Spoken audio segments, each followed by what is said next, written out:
सर्दियों के दिन थे। मैं इन दिनों जालिंधर के मज़ाफाती इलाके में था। सुबह 8 बजे के करीब थाने पहुंचा तो पहलवान अख्तर भूरा पहले से आया बैठा था। इसके साथ गांव का नंबरदार चौधरी गुज्जर सिंह भी था। दोनों के चेहरों पर दबा दबा जोश जाहिर कर रहा था कि वो कोई अहम खबर लाए हैं। इसके साथ ही ये अंदाज़ा भी होता था कि इस खबर का ताल्लुक इनकी अपनी ज़ात से नहीं।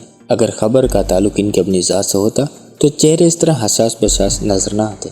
सलाम दुआ के बाद मैंने दोनों हजरात से आने का मकसद पूछा। पहलवान अख्तर ने होले से खंकार कर गला साफ किया। पहलवान की उम्र करीबन 35 बरस थी। इसमें पहले जैसा जोर नहीं रहा था, लेकिन वर्जिश बड़ी बाकायदगी से करता था।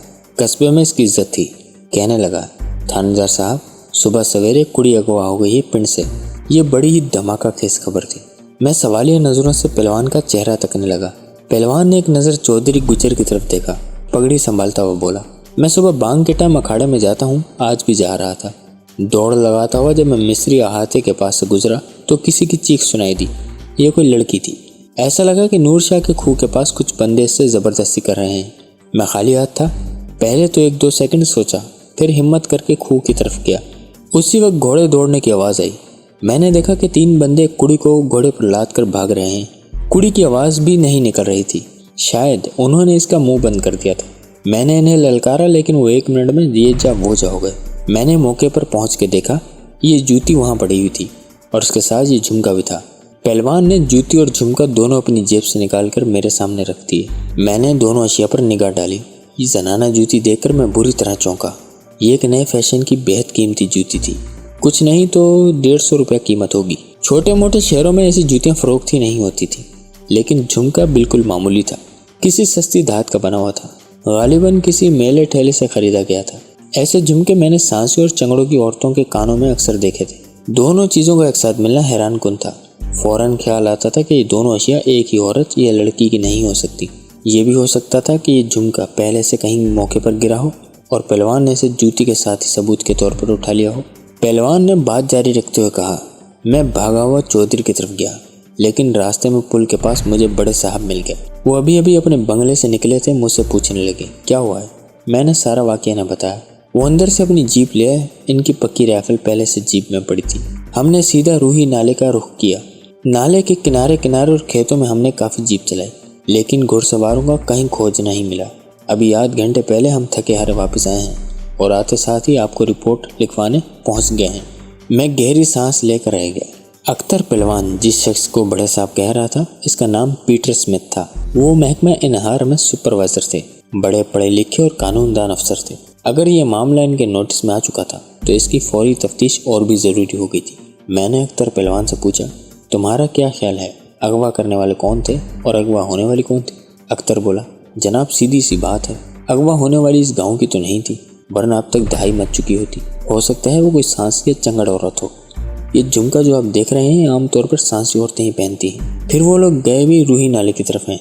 नाले के साथ साथ कुछ नहीं तो 5-6 बस्तियां तो चंगड़ों और सांसियों की जरूर हैं। मैंने कहा, तुम्हारा ख्याल है कि वो कोई सांसी है जिसे इसके वाली वारिस से उठा कर ले गए हैं? पहलवान अपना छोटा सा सर हिलाकर बोला, बिल्कुल ऐसा हो सकता है जी।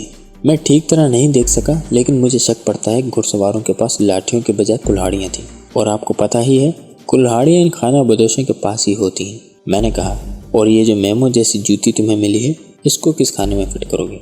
आपकी बात ठीक है जी, लेकिन क्या पता ये चोरी शोरी का माल हो। आपको पता ही है ये टपड़ी वास कहाँ कहाँ हाथ मारते हैं। मैंने अंदाज़ा लगाया कि पहलवान और चौधरी इस मामले में फंसने के बजाय अपनी जान छुड़ाना चाहते हैं, और इनकी ख्वाहिश है कि खामखा इन्हें गवाहियों के लिए थाने कचहरी के चक्कर ना लगाने पड़े। मैंने तमाम ज़रूरी मालूमात हासिल करने के बाद पहलवान और चौधरी के साथ जाए वकूफ़ का मुआयना किया। फैशनेबल जूती और घोड़ों के समूह के अलावा कोई खास निशानी नजर नहीं आई। अंदाज़ा होता था कि अगवा होने वाली कस्बे की शुमाली जानिब से आई। वो काफ़ी देर मिस्त्री अहाते के पास घूमती रही। इस दौरान नूर शाह के कुएं की तरफ से 3 घुड़सवार आए और मगुआ को घोड़े पर लाद कर ले गए। मैंने पहलवान से कहा कि वो दोपहर के वक्त फिर थाने आए। मैं इसके साथ रूही नाले का एक चक्कर लगाना चाहता हूँ। तवक्को के मुताबिक दोपहर के वक्त सुपरवाइजर साहब का पैगाम भी आ गया। उन्होंने हिदायत भेजी कि इस वारदात का जल्द खोज लगाया जाए और जैसे भी हो मगुआ बरामद की जाए। दोपहर 3 बजे के करीब मैं और अख्तर पहलवान घोड़ों पर सवार रूही नाले की तरफ रवाना हुए। नाला वहाँ से करीबन 4 कोस दूर था। पहलवान ने कई जगह मुझे टायरों के निशानात दिखाए। ये सुपरवाइजर साहब की जीप थी जिसमें वो और पहलवान घुड़सवारों को ढूंढते रहे थे। लेकिन कस्बे के करीब ही कहीं कहीं किसी और गाड़ी के टायर भी दिखाई दिए। इन निशानात के मुताबिक पहलवान को कुछ इल्म नहीं था। एक छोटी सी पुली से नाला पार करके हम दूसरी जानब चले गए। ये खासा गैर आबाद इलाका था। जमीन कलरी थी, दूर तक जंतर की झाड़ियाँ और कीकर के पौधे थे। इस इलाके में गिदड़ों, जंगली कुत्तों और बिल्लों की कसरत थी। कभी कभी दरिया की तरफ से सूअर वगैरह भी निकल आते थे।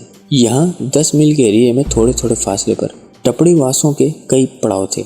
इनमें चंगड़, सांसी, नट कई कबीले थे। सांसी ज्यादा तादाद में थे। ये लोग खूंखार शिकारी कुत्ते पालते थे। इनको बिल्ली मार भी कहा जाता था क्योंकि बिल्लियों का गोश्त बड़ी रगबत से खा जाते थे। इसके अलावा चोरी और रस्सागिरी भी इनके पसंदीदा मशगले थे। सांसियों के बड़े मुखिया का नाम सतराम जा था। ये शख्स छटा हुआ बदमाश और कानून शुकन था। मुझे पता चला कि वो कब्रिस्तान से लाशें निकालने का काम भी करता है और पटियाले के बदनाम लाश चोरों से इसके राब्ते हैं। मैंने इस मनहूस शख्स की मुखबरी के लिए पिछले चंद हफ्तों से 2 मुखबर इसकी बस्ती में दाखिल कर रखे थे। ये दोनों मुखबर सांसियों के बेस में बड़े कामयाब थे और अब तक मुझे कई अहम इत्तलात दे चुके थे। बहरहाल ये एक अलहदा दास्तान है। इस वक्त मैं मगविया लड़की की बात कर रहा हूँ जो अपनी बहुत कीमती जूती और बहुत बेकार झुमका निशानी के तौर पर हमारे पास छोड़ गई थी। मैंने जो 2 मुखबर सांसियों के डेरे पर भेज रखे थे, इनमें एक बिलाल शाह था। बिलाल शाह सांसी और गुकड़े वगैरह के बेस में बड़ा कामयाब रहता था। इससे पहले एक दफ़ा अमृतसर में भी इससे ऐसा ही काम ले चुका हूँ। मैंने सोचा क्यों ना सतराम जा की बस्ती का रुख किया जाए। सतराम बड़ा बाखबर शख्स था। टपरी वासों के हर बुरे भले की खबर रखता था। ऐन मुमकिन था कि इसे इस मामले की भी सुनगुन हो और ये भी कोई ऐसी नामुमकिन बात नहीं थी कि वो खुद ही इस मामले में मुलविस हो। मैंने चंद लम्हे गौर किया और फिर घोड़ों का रुख सतराम जा के डेरे की तरफ मोड़ दिया।